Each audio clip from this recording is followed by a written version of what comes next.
Hi, my name is Lori Brown Niang. I have the distinct honor to be the theater teaching artist for DreamYard at Marble Hill School for International Studies.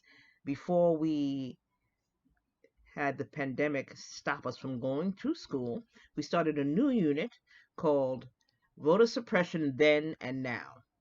We started by showing the children the movie Selma, and we transitioned online, and they did a whole lot of research and found out about Bloody Sunday, and they were tasked with making up a character, giving them a whole life, and that character was in the march at Bloody Sunday. So that's the then part. And then the now part, we did a whole lot of research about Stacy Abrams and Fair Fight 2020 and Voter Suppression Now.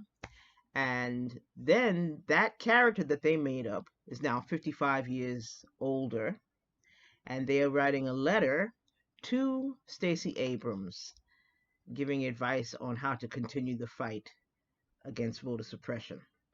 Then they had to get dressed up as their characters and read the letter and send that in for their final project. So enjoy. Voter Suppression, Then and Now, Marble Hill School for International Studies. Dear Miss Abrams,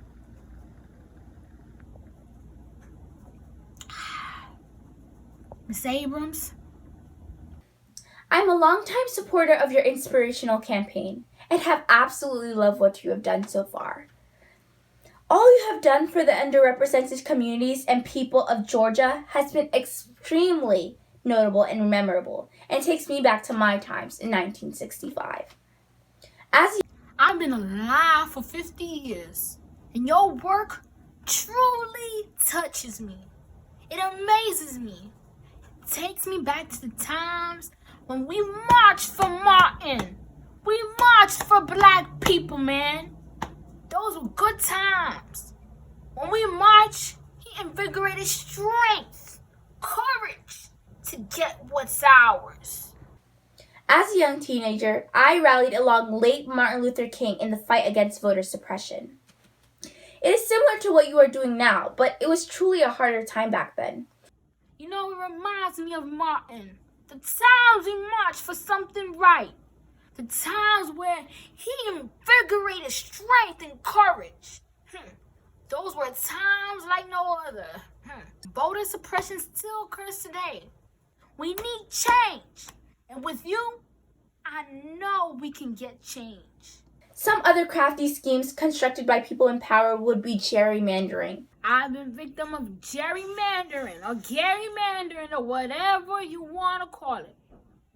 State leaders had drawn it in such a way that if your views and party didn't align with the majority of Alabama at the time, which was mostly the beliefs of racist America, it would be better not to waste your time voting. And it hurt my soul. It hurt my soul so much to know the rights that I fought for in 1960. They're being taken away this very day.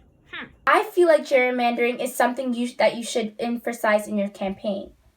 This is because this issue is not only detrimental to individuals in poor or predominantly minority communities, but those who are wealthier, of all kinds of races, and generally everyone in America. It will help achieve the democracy our founding fathers dreamed of when they created this nation, and help improve America for all citizens and people. The new laws that have been created to suppress voters have been painted to seem racially neutral when they indeed aren't. Now we have more faulty voting machines being placed in the communities of minorities. Individuals are being purged from the voter rolls. And there are significantly less voting machines being placed in these communities, as well as to slow down voting for these individuals, produce long lines at the polls, and deter people from voting. When you're not strong, and I'll be your friend. I'll help you carry on.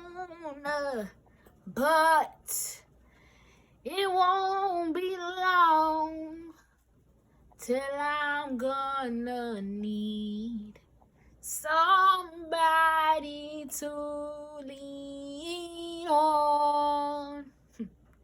Thank you, Miss Abrams, for everything you've done. You've been such a blessing to this community. Once again, thank you for your noteworthy and influential efforts to make America better.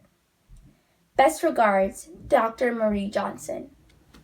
Voter suppression still goes on, but I know with you, things will surely change. And the people that are coming up, I know things will change. Amen. Amen.